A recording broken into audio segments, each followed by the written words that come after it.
அஸ்ஸலாமு அலைக்கும் வரஹ்மத்துல்லாஹி வபரகாத்துஹு. இன்னா லில்லாஹி வ இன்னா இலைஹி ராஜிஊன். ஈரானுடைய உச்சகட்ட தலைவர் ஆயத்துல்லா அல் கமேனி ஷஹீதாகிவிட்டார். இந்த உலகத்தையே உலுக்கிக் கொண்டிருக்கும் ஒரு சம்பவம். ஈரான், இஸ்ரேல், அமெரிக்கா நடுவில் ஒரு போர். இந்த போர் எங்கிருந்து தொடங்குகிறது? ஈரானிடம் நியூக்ளியர் பாம் இருக்கிறது. அப்போது அது அமெரிக்காவுக்கும் இஸ்ரேலுக்கும் சுத்தமாக பிடிக்காது. அதுக்கு ஈரான் கேட்கிறாங்க, நாங்க நியூக்ளியர் பாம் தயாரிக்கிறது எங்க இஷ்டம், அது நாங்க செய்வோம், தயாரிக்காம இருப்போம், அது கேட்க நீங்க யாரு என்று கேட்கிறார்கள். அங்க இருந்து தொடங்குது இந்த போர். அமெரிக்கா ஈரானில் இருக்கும் பிஞ்சு குழந்தைங்க படிக்க ஸ்கூல்ல ஏவுகணை போடுறாங்க. கிட்டத்தட்ட 56 குழந்தைங்க இறந்து போறாங்க. கையில காலில தலை இல்லாம ஷஹீத் ஆகுறாங்க. ஈரானுக்கு மிகவும் துன்பம் ஆனதுனால அவங்க என்ன பண்றாங்க, நாங்க பதில் அளிப்போம்னு சொல்றாங்க. எப்படி பதில் அளிச்சாங்கன்னு பாத்தீங்கன்னா, மிடில் ஈஸ்ட் கண்ட்ரி, அதாவது கத்தார், துபாய் போன்ற கண்ட்ரீஸ்ல எல்லாம் அமெரிக்கன் போர்ஸ் மேல குண்டு போடுறாங்க.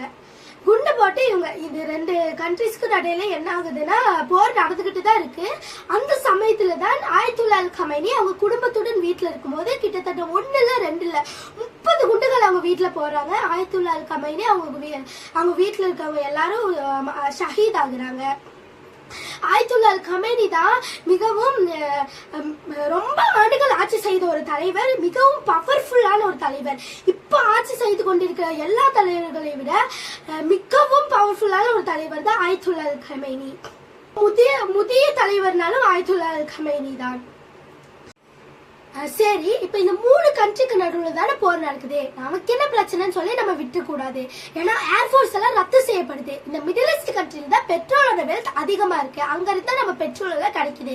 இம்போர்ட் எக்ஸ்போர்ட் பண்ண முடியாது, ஏன்னா ரத்து செய்யப்படுது.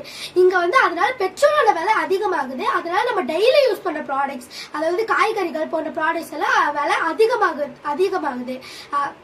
அதனால நமக்கும் தான் இங்க பிரச்சனை. இந்த பிரச்சனைகளுக்கெல்லாம் ஒரே ஒரு தீர்வு போர் கிடையாது. இந்த போர் நடக்கிறதுனால அப்பாவி மக்கள் தான் இறந்து போறாங்க. இந்த பிரச்சனைக்கெல்லாம் ஒரே தீர்வு நம்ம அமைதியா இருந்து பொறுத்து அல்லாஹ்விடம் துவா கேட்டு இந்த பிரச்சனையெல்லாம் முடிக்கணும். இந்த ஈரான்ல ஆயத்துல்லா அல் கமேனி இறந்து விட்டார்கள். ஈரான் கண்டிப்பா அதுக்கு பதில் கொடுக்கும். அடுத்து என்ன நடக்கும் நம்ம பொறுத்திருந்து பார்க்கலாம். அஸ்ஸலாமு அலைக்கும் வரஹ்மத்துல்லாஹி வபரகாத்துஹு.